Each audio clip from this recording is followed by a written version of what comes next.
Angron, also known as the Red Angel, is the Primarch of the 12th Legion of the Legione Astartes, the World Eaters.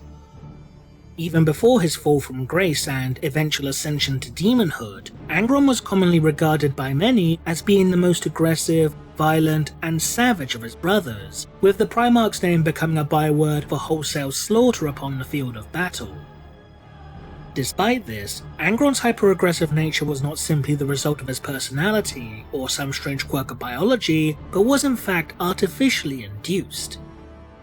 Embedded within the Primarch's very skull were a series of devices known collectively as the Butcher's Nails, which were engineered for the sole purpose of overstimulating the aggression centers of his brain. In addition to generating intense feelings of aggression and hostility within the Primarch, the Butcher's Nails would also deliver intense pain whenever Angron was out of combat, as well as induce a feeling of almost blissful euphoria during the bloodiest of battles, with such sensations growing more and more intense with every kill that he made. Indeed, in Angron's own words, the Butcher's Nails would allow him to dream. Angron would have the Butcher's Nails implanted into his skull during his youth, a time when the Primarch himself lived as little more than a slave and pit fighter upon the world of Nuceria, forced to regularly compete in the gladiatorial arena for the amusement of the High Riders, the world's ruling elite. During his time in captivity, Angron would form a bond with an older gladiator named Anomus, who would not only mentor the young Primarch, but would also grow into a type of father figure. Angron and Anomus would claim many victories together in the gladiatorial pits for several years, culminating in the two slaying a pair of Ogrins which had themselves been augmented with the Butcher's Nails. After slaying these powerful foes, the Nucerian High Riders would order for Angron and Anomus to battle one another to the death, an order that the Primarch would refuse.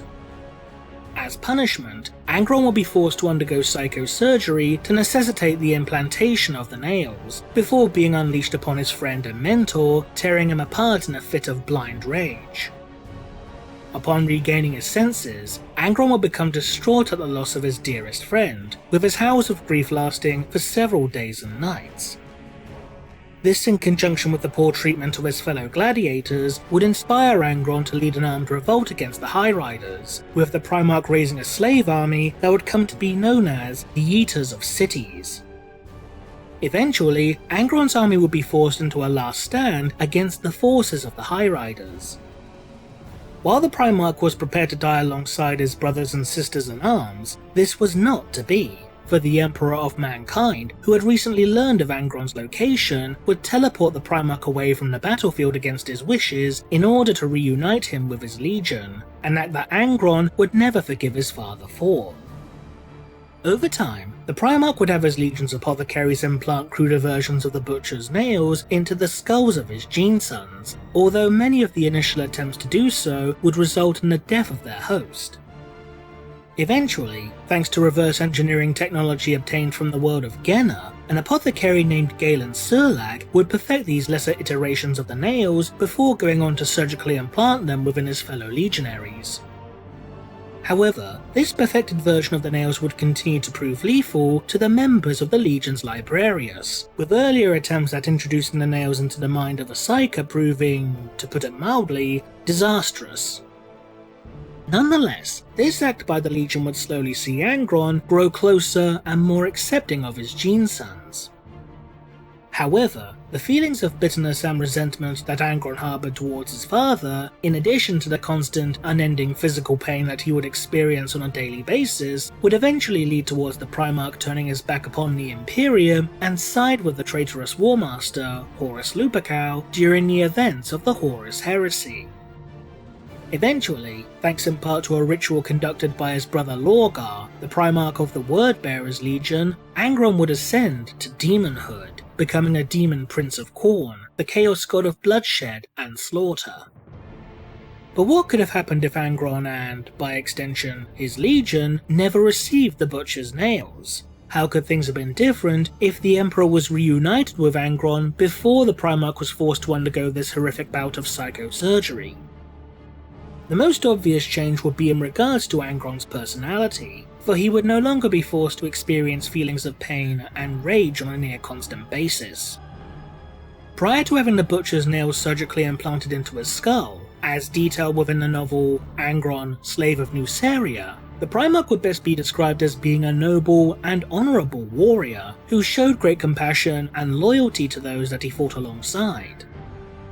Not only this, but Angron also demonstrated the unique ability to take away another's pain, allowing him to ease the suffering of his fellow gladiators by simply touching them. Whether this gift to alleviate one's pain was due to implanting some sort of telepathic suggestion to dull such sensations, or if the Primarch was in fact healing others of their injuries, at least to some degree, is another matter entirely. Because Angron would have never had the butcher's nails implanted into his skull, the Primarch would be able to experience much of, if not the entire emotional spectrum, allowing him to feel joy, grief, trepidation, sorrow, and pleasure in addition to hatred and rage. Not only this, but if Angron had been reunited with the Emperor prior to his enslavement, then it's possible that the Primarch would have been far more accepting of his father, for in this hypothetical situation, Angron would have never sworn an oath to die in battle alongside the other Nucerian gladiators, and thus he would have no reason to harbour any feelings of resentment or detestation towards the Emperor. In turn, this could have potentially resulted in Angron remaining loyal to the Emperor of Mankind during the course of the Horus Heresy. But assuming that this nailless version of Angron would also turn traitor, there is a strong possibility that the Primarch may not have even ascended to demonhood, or at the very least wouldn't have done so until a later point in time. The main reason behind Angron's ascension to demonhood in the first place was due to a ritual that had been conducted by Lorgar, which was done partly with the intention of saving Angron's life. For as detailed within the audio drama Butcher's Nails, the nails were not only incapable of being removed from Angron's skull, but were in fact slowly killing him. In addition, regardless as to whether or not Angron had turned traitor, the purging of loyalist elements from within the traitor legions would have been a far quicker undertaking. During the course of the Istvan III campaign, the traitor Primarchs Horus Lupercal, Angron, Mortarion, and Fulgrim would attempt to eliminate those warriors within their legion's ranks whose loyalty to the Emperor was deemed absolute. To do this, the Loyalists would be deployed to the planet's surface in order to combat the native Istvanians, while the traitor Primarchs prepare to subject the world to exterminatus through the use of virus bombs. However, thanks to the actions of the Loyalist Emperor's children captain, Sol Tarvitz, many of the Loyalists upon Istvan would survive, taking shelter within airtight bunkers. Upon learning that many of the Loyalists had survived this initial barrage, Horus would order for his fleet to begin preparations for an orbital bombardment, only to discover that the World Eaters had already made planetfall, with Angron intending to eliminate the Loyalists himself. Enraged but unwilling to show any form of weakness in front of his brothers, Horus would order for his forces to follow Angron's lead, launching a full-scale assault against the Loyalists.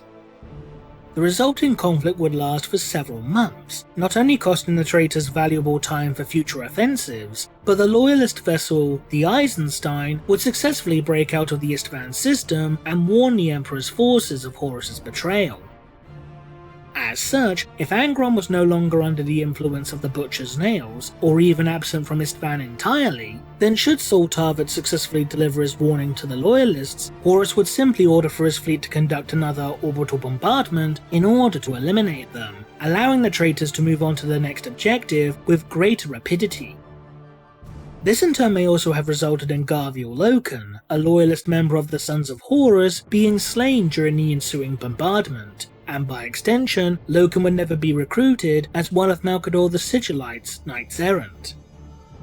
In addition, if Angron had been reunited with the Emperor prior to receiving the Butcher's Nails, then by extension, the World Eaters would have also been spared from such horrific implants, resulting in a drastic change to the Legion's battlefield doctrine. Without the Butcher's Nails transforming the Legion's warriors into little more than frenzied berserkers, the World Eaters would themselves have remained a far more disciplined Legion. This lost potential, as shown within Angron, Slave of Nuceria, was most notably demonstrated during the Second Compliance of Genna, depicting the Legion's more disciplined but no less brutal approach to warfare.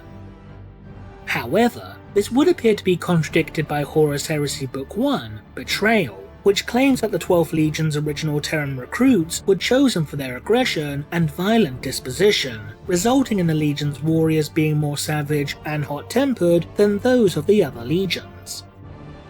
While the validity of such claims has been called into question, with some claiming that such statements were in fact superstitions that have been twisted in order to align with more contemporary views regarding the World Eaters, a number of surviving records predating the events of the Horus Heresy reaffirm the notion that the Legion was indeed designed from the onset to be hyper-aggressive. Even prior to Angron's reunion with his Gene Sons, the Legion's warriors were known to value strength and combat prowess above almost all other traits, with promotions being awarded by challenging and defeating a superior officer in single combat. But then again, it is possible that the Legion's warriors were in fact so well trained that their discipline simply overruled their natural predilection towards violence, although such restraint would inevitably begin to break down following the adoption of the Butcher's Nails. Another change that would have likely occurred should Angron have been reunited with the Emperor prior to receiving the Nails and orchestrating his rebellion against the High Riders is that his legion would have never been given the name of World Eaters. The reasoning for this is that the Legion would be named in part after Angron's slave army, which, as mentioned earlier, was known as the Eaters of Cities. As shown within the short story After Deshea, it would be Captain Dreagher who would indirectly inspire Angron to rename the Warhound's Legion to that of the World Eaters, as shown with the following quote. Primarch, General, your warriors were Eaters of Cities, Lord, but with you to command us, the Warhounds will be Eaters of Worlds. While it is unknown if or what Angron would rename his legion to, should the Primarch have never been enslaved, for the sake of argument we will assume that Angron would have kept referring to his legion as the Warhounds. So, assuming that Angron and the Warhounds remained loyal to the Imperium during the course of the Horus Heresy, what sort of effect could this have had during the Siege of Terra itself? Ultimately, this would depend purely on whether or not the Warhounds could even reach Terra prior to Horus's assault. Due to a multitude of different factors, the only loyalist legions that would succeed in reaching Terra in order to reinforce its defences prior to Horus's assault would be the Imperial Fists, White Scars, Blood Angels, and Space Wolves, although the Wolves would ultimately abandon the world prior to the siege itself due to their Primarch Leman Russ wishing to hunt down and slay the traitorous War Master before his forces could reach the Sol System. Without the World Eaters to aid them, not only would the traitor legions have had a more difficult time in breaching the walls of the Imperial Palace, resulting in the conflict being drawn out even longer, but they would have more than likely suffered heavier casualties as a result. By extension, if the Loyalists were able to withstand Horus's assault that much longer, then the odds of them receiving reinforcements from the Ultramarines Legion, who at this point were already en route to Terra, increases exponentially. In addition, if the Emperor's Children Legion chooses to once again abandon the siege altogether, then Horus's odds of achieving victory would diminish even further. If the Warhounds had not only remained loyal to the Imperium, but were actually able to reach Terra prior to the siege, then one of two possibilities could have occurred. Angron and his legion would have either remained upon the world in order to reinforce its defences, or they would have joined the Space Wolves in their mission to hunt down Horus and cut the head off the proverbial snake. While it's highly likely that the Warhounds would have suffered heavy casualties should they have chosen to accompany the Space Wolves on their quest, if Angron and Russ were able to strike out Horus simultaneously, then it's possible that the War Master could have met his end. While Horus at this particular point in time had grown incredibly powerful, thanks to the various blessings bestowed upon him by the Chaos Gods, and would ultimately defeat Leman Russ in their duel, the Wolf King was nonetheless able to inflict a devastating wound upon his brother, one which came perilously close to killing him.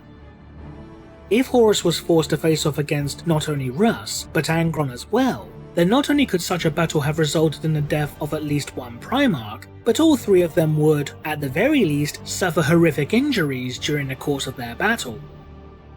If the War Master met his end at the hands of Russ and Angron prior to the Siege of Terra, then the Emperor of Mankind would never meet Horus in battle, which in turn would result in the Emperor not needing to be interred into the life support systems of the Golden Throne. This by extension would also mean that Malkador, the Regent of Terra, would not have been forced to take the Emperor's place upon the Golden Throne and attempt to harness its energies as the Master of Mankind launched his assault upon Horus's flagship. If Angron remained upon Terra and fought in the world's defense, then there is also a chance that he may have accompanied the Emperor, Sanguinius, and Rogel Dawn as they boarded the Vengeful Spirit.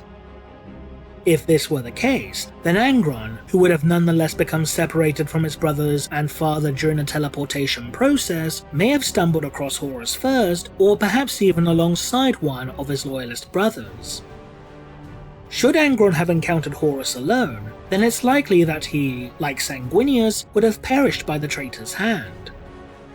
But should he have reached the bridge as Horus dueled against Sanguinius or even the Emperor himself, then perhaps Angron's intervention could have resulted in the War Master's death. But again, this depends upon whether or not Angron would have remained loyal to the Emperor during the course of the Horus Heresy. Ultimately, there may be many more changes to the timeline that could have occurred if only Angron had never received the Butcher's Nails. What do you think? Leave a comment below, and thanks for watching.